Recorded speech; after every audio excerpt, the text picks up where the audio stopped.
S1 Manajemen. Pada kesempatan kali ini saya akan membagikan khotbah yang bertema Hari Depan yang Penuh Harapan. Ayat dari khotbah pada kali ini adalah dari Yeremia 29 ayat 11. Saya akan membacakannya untuk kita semua.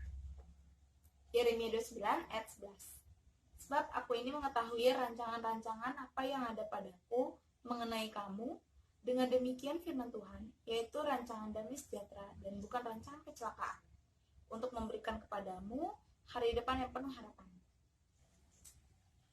Di situasi kali ini, banyak kekhawatiran yang terjadi di antara kita masing-masing. Banyak juga berita-berita yang menakutkan dan membuat kita khawatir dan risau.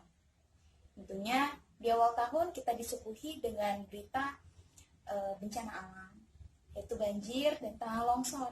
Kemudian kita disuguhi dengan berita adanya penyebaran virus COVID-19. Aku bakal ngasih beberapa cuplikan kejadian-kejadian yang terjadi di tahun ini hingga sampai saat ini. Banjir di awal tahun 2020. Hari pertama di awal tahun 2020 disambut dengan hujan tak henti-henti yang turun sejak menjelang malam pergantian tahun.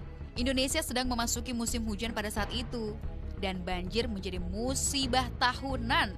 Saat itu, banjir kembali melanda beberapa wilayah di Indonesia, salah satunya DKI Jakarta. Tak hanya kerugian dan kerusakan, banjir yang melanda di awal tahun juga merenggut sejumlah nyawa.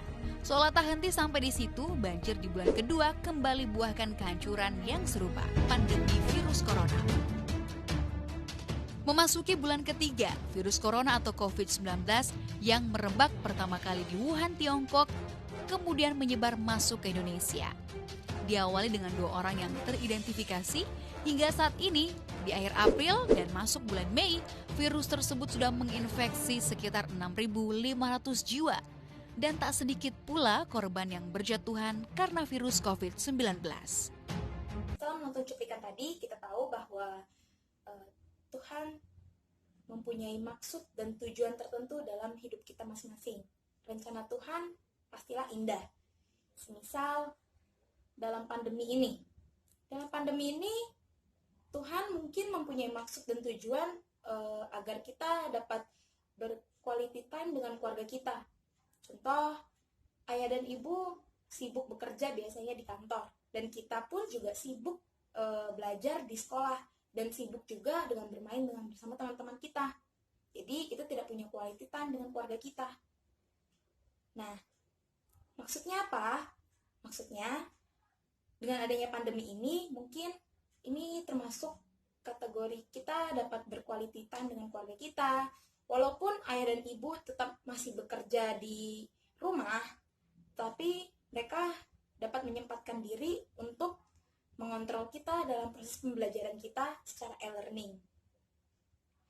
Dan dalam adanya bencana ataupun pandemi ini, mungkin Tuhan juga mengajarkan kita untuk saling berbagi terhadap sesama.